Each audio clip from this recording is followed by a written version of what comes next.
Hello दोस्तों, welcome to my story reading channel. तो हम पढ़ रहे थे क्या यही मोहब्बत है, जिसे लिखा है निशा सहगल जी ने। तो चलिए हम आगे पढ़ते हैं चैप्टर 4, वंश वर्सेस दादी। फिर सुमित्रा जी सोफे पर बैठते हुए वंश से कहा, वंश तुम जल्दी से जाकर तैयार होकर नीचे आओ, ये बात तुमसे जुड़ी हुई है तो तुमसे करना भी ज़रूरी है।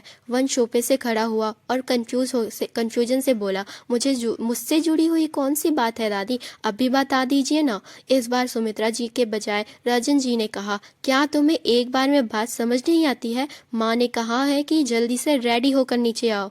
फिर अपनी माँ का हाथ पकड़कर कहा, चलिए माँ, आप थक गई होंगी, चलिए चलकर सोफे पर बैठिए। वंश ने एक नज़र अपने दादा की तरह देखा और दादी की तरह देखा और फिर सीढ़ियों से की तरफ चला गया।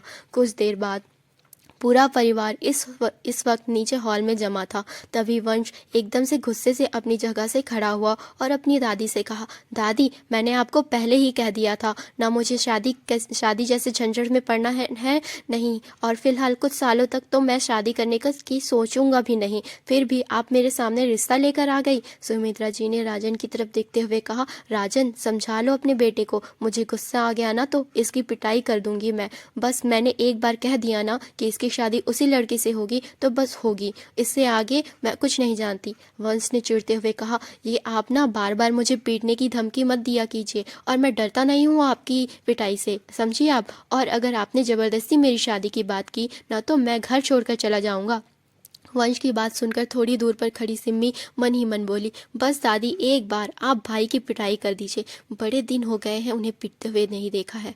वहीं वंश का यह कहना था कि दादी ने अपने पास में पड़ा हुआ बैट उठाया और खड़ी होकर वंश को उस को दिखाते हुए बोली, बहुत जबान चल रही है ना तेरी वंश, तू ठहर, तुझे तो मैं अभी बताती हूँ। कहकर दादी जैसे ही वंश को वो बैट मारने के लिए आगे बढ़ी, वो भागकर दूसरी तरफ गया और कहा, दादी अब मैं बच्चा नहीं रहा कि हर बात पर आप बैट उठा कर लेती हैं।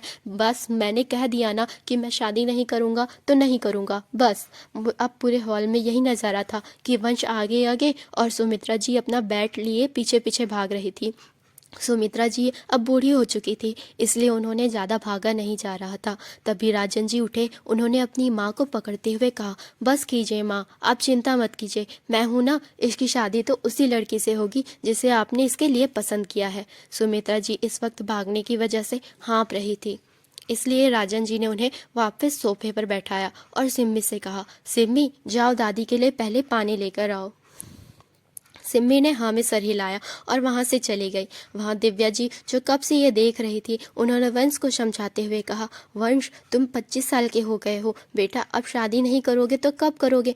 आखिर हमारा भी एक सपना है कि हमारे घर में भी बहू आए, ये घर तुम्हारे बच्चों की किलकारी से गूंज उठे और तुम्हारे नन्हे मुन्ने बच्चे इधर उधर खेलते हुए इस घर की रौनक बढ़ाए, और तुम हो कि बस शादी का नाम लो नहीं तो तुम अभी चिढ़ जाते हो।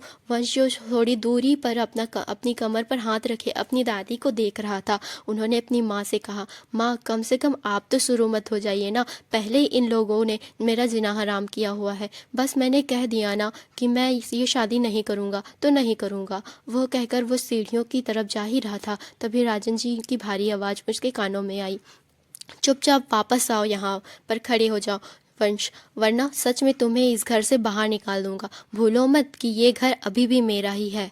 वंश जो सीढ़ियों की तरफ जा रहा था वो रुका और पीछे मुड़कर एक फेक स्माइल के साथ अपने डैड से कहा, डैड ये घर भले ही आपका है, वो बिजनेस भी आपका है, लेकिन आप भूल रहे हैं कि उस बिजनेस को इन 2 सालों में मैंने ऊंचाई तक पहुंचाया है।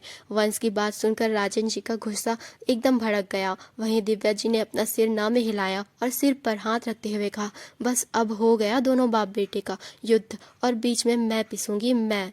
दादी ने जब देखा कि यहाँ पर माहौल काफ़ी तनातनी वाली हो गया है तो तुरंत ही उसके दिमाग में एक खुरापात आई। उन्होंने अपने सीने पर हाथ रखकर ठहरते हुए कहा, मुझे इतना चक्कर क्यों आ रहा है, मेरे सीने में इतना दर्द क्यों हो रहा है? तभी राजन जी ने जो वंश की तरफ बढ़ रहे थे, अचानक ही अपनी माँ की कराहने की आवाज़ सुनकर उनकी तरफ आए और अपनी माँ को पकड़ते हुए कहा, क्या हुआ माँ, आपकी तबीयत तो ठीक है ना? तभी दादी ने कहराते हुए कहा, तबीयत कैसे ठीक होगी, अब कोई इस बुढ़िया की बात मानता ही नहीं है। मैं तो पहले ही जबान दे चुकी हूँ ना अपनी सहेली को, अगर मैं अपनी जबान से मुकर जाऊँगी तो ऊपर जाकर भगवान को क्या मुँह दिखाऊँगी, मुझे तो यही टेंशन खाए जा रही है। वहीं वंश हैरानी से अपनी दादी को देख रहा था। उसने धीरे से कहा, अभी तो ठीक ठाक बैठी थी, अचानक से सीने में दर्द कैसे हो गया? दिव्या जी ने भी अपनी सांस को संभालते हुए कहा, माँ आप चिंता मत कीजिए, मैं हूँ ना, मैं समझाऊंगी वंश को, इसकी शादी उसी लड़की से होगी जिसे आप चाहती हैं।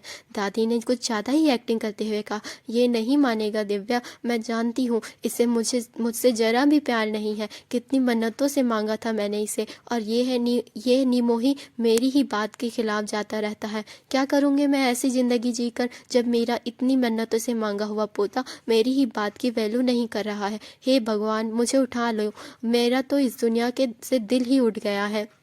कहते हुए दादी एकदम से बेसुध हो गई, पर हकीकत ये थी कि वो सिर्फ बेहोश होने का नाटक कर रही थी, क्योंकि उनका एक ही मानना था कि अगर घी सीधे उंगली से ना निकले तो उंगली टेढ़ी करने की ज़रूरत नहीं है, सीधा डब्बा ही उधेड़ दो।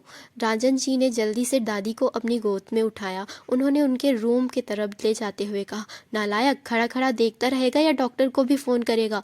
वहीं सिम्मी, जो दादी के लिए पानी लेकर आई थी, उसने जब राजन जी को ऐसे दादी को अपनी गोद में उठाकर ले जाते हुए देखा तो घबराते हुए अपनी माँ की से पूछा, माँ ये दादी को क्या हुआ? दिव्या जी घबराते हुए दादी के रूम की तरफ जाते हुए बोली, पता नहीं, अचानक से दादी की तबीयत खराब हो गई।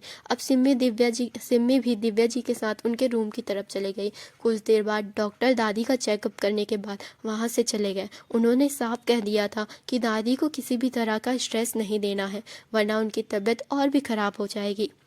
अब राजन जी अपनी माँ का हाथ पकड़े हुए उनके बगल में बैठे थे। वहीं दिव्या जी और सिम्मी दोनों ही परेशान थे, दादी की तरफ देख रहे थे। वहीं वंश सोफे पर बैठा हुआ बिना किसी एक्सप्रेशन के अपनी फैमिली के सदस्यों को देख रहा था, कभी अपनी माँ को तो कभी अपनी बहन को और कभी अपने डैड को। आगे की स्टोरी अगले चैप्टर में।